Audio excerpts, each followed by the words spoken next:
warahmatullahi wabarakatuh. Perkenalkan, saya Sriwajuni Triana dari semester 4 Program Studi S1 Manajemen. Di sini saya akan memaparkan sedikit tentang laporan hasil analisis rasio keuangan pada perusahaan Unitek Prapto Tbk. Pada perusahaan termuka di Indonesia dengan bisnis yang sudah terdiversifikasi di sektor alat berat, konstruksi, pertambangan, dan juga energi. Perusahaan ini memiliki prospek pertumbuhan yang baik di masa depan dan merupakan salah satu investasi yang menarik bagi investor jangka panjang. Untuk mengukur kinerja keuangan perusahaan digunakan beberapa rasio keuangan, dan dari masing-masing rasio memiliki definisi serta kegunaan tersendiri. Untuk jenis-jenis rasio ini terdapat 5 jenis. Yang pertama, rasio likuiditas, yang kedua rasio aktivitas, yang ketiga solvabilitas, keempat profitabilitas, serta yang terakhir yaitu rasio kasar. Untuk rasio yang pertama yaitu rasio likuiditas. Ini digunakan untuk mengukur kemampuan perusahaan dalam memenuhi kewajiban jangka pendek yang akan jatuh tempo. Untuk jenis-jenis rasio likuiditas yang dapat digunakan sebagai indikator dari rasio ini adalah yang pertama yaitu rasio lancar. Rumusnya yaitu aset lancar dikurangi utang lancar. Pada tahun 2021 mendapatkan nilai sebesar 1,98. Sedangkan pada tahun 2022 mendapatkan nilai sebesar 1,87. Dapat disimpulkan atau dianalisis yaitu terjadi penurunan rasio lancar perusahaan dari tahun 2021 menuju 2022. Hal ini mengidentifikasikan bahwa kemampuan perusahaan dalam memenuhi kewajiban jangka pendeknya mengalami pelemahan. Untuk yang kedua yaitu rasio sangat lancar. Rumus rasio sangat lancar yaitu aset lancar dikurangi persediaan dibagi utang lancar. Tahun 2021 terdapat 1,67, sedangkan tahun 2022 terdapat 1,51. Dapat dianalisis terjadi penurunan rasio sangat lancar perusahaan dari tahun 2021 menuju 2022. Hal ini menunjukkan bahwa kemampuan perusahaan dalam memenuhi kewajiban jangka pendeknya dengan aset yang paling likuid mengalami pelemahan. Untuk yang ketiga yaitu rasio kas. Rumusnya yaitu kas ditambah kesetaraan kas dibagi dengan utang lancar. Pada tahun 2021 menemukan hasil 1,09, sedangkan pada tahun 2022 menemukan hasil 0,91. Dapat dianalisis terjadi penurunan rasio kas perusahaan dari tahun 2021 ke 2022. Hal ini menunjukkan bahwa kemampuan perusahaan dalam memenuhi kewajiban jangka pendeknya dengan kas yang dimiliki mengalami pelemahan. Oleh karena itu, maka perusahaan harus mengambil beberapa langkah untuk meningkatkan rasio tersebut. Untuk yang keempat yaitu rasio perputaran kas. Rumusnya yaitu penjualan bersih dibagi modal bersih atau aset lancar dikurangi dengan utang lancar. Tahun 2021 menemukan hasil sebesar 2,61, sedangkan pada tahun 2022 menemukan hasil sebesar 3,35. Jadi dapat dianalisis terjadi peningkatan rasio perputaran persediaan dari 2,63 menjadi 3,35. Hal ini menunjukkan bahwa efisiensi perusahaan dalam mengelola persediaan meningkat di tahun 2022. Sedangkan untuk yang kelima yaitu inventory to net working capital. Rumusnya yaitu persediaan dibagi modal kerja bersih atau aset lancar dikurangi dengan utang lancar. Pada tahun 2021 menemukan hasil sebesar 0,31, sedangkan pada tahun 2022 menemukan hasil 0,41. Dapat dianalisis terjadi peningkatan pada rasio inventory to net working capital. Hal ini menunjukkan bahwa jumlah persediaan yang dibiayai oleh modal kerja bersih perusahaan meningkat di tahun 2022. Untuk rasio yang kedua yaitu rasio aktivitas. Rasio aktivitas atau yang sering disebut dengan rasio efisiensi merupakan rasio yang dapat digunakan untuk menunjukkan tingkat efektivitas perusahaan dalam menggunakan aktiva yang dimiliki. Untuk yang pertama yaitu perputaran piutang. Rumusnya yaitu penjualan dibagi dengan piutang. Pada tahun 2021 menemukan hasil sebesar 5,82, sedangkan pada tahun 2022 menemukan hasil sebesar 6,48. Dapat dianalisis berdasarkan perhitungan di atas terjadi peningkatan perputaran piutang. Hal ini menunjukkan bahwa efektivitas perusahaan dalam mengelola piutangnya mengalami peningkatan di tahun 2022. Pada rasio ini tidak hanya dapat dihitung satu periode, namun ada beberapa perusahaan yang harus memberikan pinjaman kepada kredit pelanggan setiap hari. Salah satunya adalah perusahaan perbankan. Oleh karena itu, perusahaan dapat menggunakan rasio rata-rata penagihan piutang per hari. Rumus untuknya yaitu 3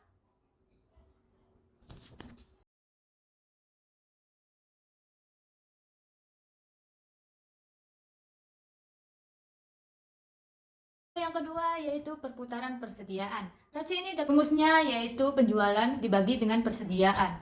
Pada tahun 2021 menemukan hasil 8,40, sedangkan pada tahun 2022 menemukan hasil 8,03. Dapat dianalisis atau disimpulkan berdasarkan dari data perhitungan tersebut terjadi penurunan perputaran persediaan di tahun 2022. Hal ini menunjukkan bahwa efektivitas perusahaan dalam mengelola persediaan mengalami penurunan, serta mengalami peningkatan di tahun pada 2021. Untuk mengetahui tingkat efisiensi menggunakan persediaan per hari, maka para manajer dapat menggunakan rasio rata-rata perputaran persediaan per hari. Satuan penilaian rasio ini dinyatakan dalam jumlah berapa hari. Rumus ini menghitung rasio ini sebagai berikut. Rumusnya yaitu 365 atau jumlah dalam 1 tahun dibagi perputaran persediaan. Untuk yang ketiga yaitu perputaran utang usaha. Rasio ini rumusnya yaitu beban pokok penjualan dibagi dengan utang usaha. Pada tahun 2021 menemukan hasil 4,11, sedangkan pada tahun 2022 menemukan hasil 3,57. Berdasarkan analisis data perhitungan tersebut, mengalami penurunan dari 4,11 menjadi 3,57. Penurunan ini menunjukkan bahwa perusahaan membutuhkan waktu lebih lama untuk melunasi utangnya kepada pemasok di tahun 2022 dibandingkan dengan 2021. Satuan penilaian rasio ini dinyatakan dalam beberapa kali, sama halnya dengan rasio perputaran piutang. Rasio ini juga dapat digunakan untuk melihat rata-rata perputaran utang dalam 1 hari.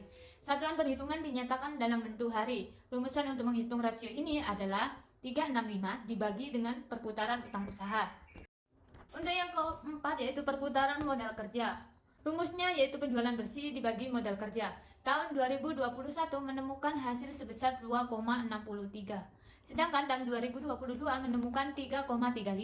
Dari hasil analisis atau kesimpulan berdasarkan data perhitungan terjadi peningkatan. Hal ini menunjukkan bahwa perusahaan menjadi lebih efisien dan menggunakan modal kerjanya selama periode tersebut. Untuk yang kelima yaitu perputaran aktiva tetap. Rumusnya penjualan bersih dibagi dengan aset tetap. Tahun 2021 menemukan hasil sebesar 3,88. Sedangkan di tahun 2022 menemukan hasil sebesar 5,22. Berdasarkan hasil perhitungan, dapat dianalisis perusahaan ini mengalami peningkatan.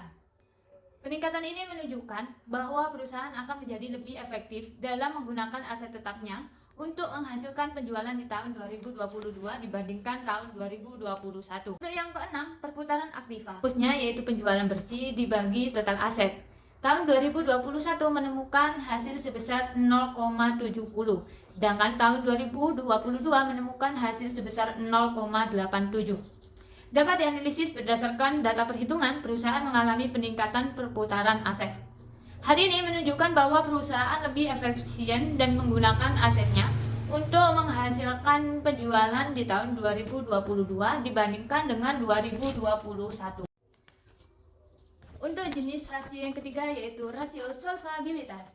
Rasio solvabilitas atau sering disebut dengan rasio leverage atau rasio utang merupakan rasio yang digunakan untuk mengukur seberapa jauh aktiva perusahaan dibiayai oleh utang. Untuk yang pertama yaitu debt to asset ratio. Rumusnya yaitu total utang dibagi dengan total aset. Pada tahun 2021 menemukan hasil sebesar 0,361 atau 36,1%. Sedangkan pada tahun 2022 menemukan nilai sebesar 0,362 atau 36,2%. Dapat dianalisis berdasarkan perhitungan di atas bahwa perusahaan memiliki kemampuan yang lebih baik dalam memenuhi kewajiban jangka pendeknya di tahun 2022 dibandingkan dengan tahun 2021. Hal ini menunjukkan bahwa perusahaan dalam kondisi keuangan yang lebih sehat pada tahun 2022. Kedua, yaitu debt to equity ratio. Rumusnya yaitu total utang dibagi dengan total ekuitas. Di tahun 2021 menemukan nilai sebesar 0,567 atau 56,7%. Sedangkan di tahun 2022 menemukan nilai sebesar 0,569 atau 56,9%. Dapat dianalisis berdasarkan perhitungan DER, dapat disimpulkan bahwa perusahaan memiliki tingkat penggunaan utang yang lebih tinggi pada tahun 2022 dibandingkan dengan tahun 2020. Untuk yang ketiga yaitu long term debt to equity ratio. Khususnya yaitu utang jangka panjang dibagi dengan total ekuitas. Pada tahun 2021 menemukan hasil sebesar 0,14 atau 14%.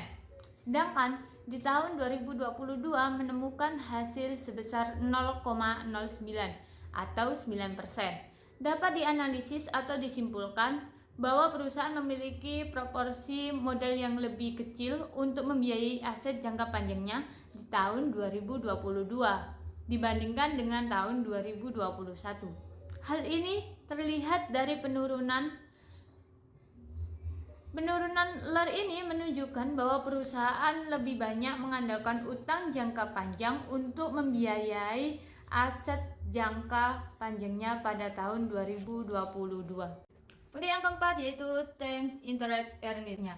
Rumusnya yaitu EBIT dibagi dengan total biaya bunga. Di tahun 2021 menemukan hasil nilai sebesar 19,17 atau 19,17%. Sedangkan di tahun 2022 menemukan hasil sebesar 38,79 atau 38,79%. Dapat dianalisis yaitu atau disimpulkan menunjukkan bahwa kemampuan perusahaan dalam membayar bunga utangnya lebih baik pada tahun 2022 dibandingkan dengan tahun 2021. Hal ini terlihat dari kenaikan TIE ratio. Peningkatan TIE ratio ini menunjukkan bahwa perusahaan memiliki lebih banyak EBIT yang tersedia untuk membayar utangnya pada tahun 2022. Untuk poin yang keempat yaitu rasio profitabilitas. Rasio ini adalah rasio yang digunakan untuk menilai kemampuan perusahaan dalam menghasilkan laba. Rasio ini juga dapat menunjukkan tingkat efektivitas pada suatu perusahaan. Untuk poin yang pertama yaitu gross profit margin, merupakan rasio yang digunakan untuk mengukur besar kecilnya laba kotor yang dihasilkan oleh perusahaan dari aktivitas penjualan. Tahun 2021 menemukan nilai sebesar 0,24, sedangkan di tahun 2022 menemukan 0,38. Perhitungan dapat disimpulkan bahwa efisiensi perusahaan dalam menghasilkan laba kotor dari penjualan meningkat pada tahun 2022 dibandingkan tahun 2021. Hal ini menunjukkan bahwa perusahaan dalam kondisi keuangan yang lebih baik dan lebih menguntungkan pada tahun 2022. Poin yang kedua yaitu net profit margin. Rasio ini digunakan untuk menilai seberapa besar perusahaan mampu menghasilkan keuntungan dari total penjualan. Rumusnya yaitu laba bersih setelah pajak dibagi dengan penjualan bersih. Tahun 2021 menemukan nilai sebesar 0,98. Pada tahun 2022 menemukan nilai sebesar 0,99. Berdasarkan hasil analisis perhitungan GPM, dapat disimpulkan bahwa efisiensi perusahaan dalam menghasilkan laba kotor dari penjualan meningkat di tahun 2022 dibandingkan dengan 2021. Hal ini menunjukkan bahwa perusahaan dalam kondisi keuangan yang lebih baik dan lebih menguntungkan pada tahun 2022. Meskipun kenaikannya kecil, hal ini menunjukkan bahwa perusahaan dalam kondisi keuangan yang lumayan stabil dan menghasilkan keuntungan yang cukup baik. Poin yang ketiga yaitu return on sales. Rumusnya yaitu EBIT dibagi penjualan bersih. Pada tahun 2021 menemukan hasil senilai 0,18, sedangkan pada tahun 2022 menemukan 0,23. Dapat dianalisis perhitungan ROS tersebut menunjukkan bahwa efisiensi perusahaan dalam menghasilkan laba dari penjualan meningkat pada tahun 2022 dibandingkan dengan tahun 2021. Peningkatan terus ini menunjukkan bahwa perusahaan mampu menghasilkan lebih banyak laba bersih dari setiap rupiah penjualan pada tahun 2022. Dan yang keempat, return on assets. Rasio ini sering disebut dengan return on investment atau ROI. Rasio ini digunakan untuk melihat besar kecilnya kapasitas perusahaan dalam menghasilkan laba yang berasal dari total aktiva. Pada tahun 2021 menemukan hasil sebesar 0,69, sedangkan pada tahun 2022 menemukan hasil 0,87. Dapat disimpulkan atau dianalisis berdasarkan informasi perhitungan tersebut, perusahaan tahun 2021 adalah sebesar 0,69, sedangkan pada tahun 2022 menjadi sebesar 0,87. Meningkatnya menunjukkan peningkatan efektivitas perusahaan dalam menggunakan asetnya untuk menghasilkan laba. Untuk poin yang kelima yaitu return on equity, merupakan rasio keuangan yang menggambarkan kapasitas perusahaan dalam menghasilkan laba bersih yang berasal dari total ekuitas perusahaan. Rumusnya yaitu EAT dibagi dengan total ekuitas. Tahun 2021 menemukan hasil senilai 1,09. Sedangkan pada tahun 2022 menemukan hasil sebesar 1,36. Dapat dianalisis atau disimpulkan dari informasi tentang perhitungan tersebut, perusahaan mengalami peningkatan di tahun 2022, menunjukkan bahwa perusahaan semakin efektif dalam menggunakan modal untuk menghasilkan laba. Untuk jenis rasio yang kelima atau yang terakhir yaitu rasio pasar. Rasio pasar merupakan sekumpulan rasio yang menghubungkan harga saham dengan laba, nilai buku per lembar saham, dan dividen. Rasio ini dapat memberikan petunjuk terkait apa yang dibayangkan dan dipikirkan investor atas kinerja perusahaan di masa lalu serta prospek di masa yang akan datang. Untuk poin yang pertama yaitu price earning ratio. Rasio ini merupakan perbandingan antara harga saham dengan laba bersih perusahaan, di mana harga saham sebuah perusahaan dibandingkan dengan laba bersih yang dihasilkan oleh perusahaan pada satu periode tertentu. Rumusnya yaitu harga pasar per lembar saham dibagi dengan laba per lembar saham.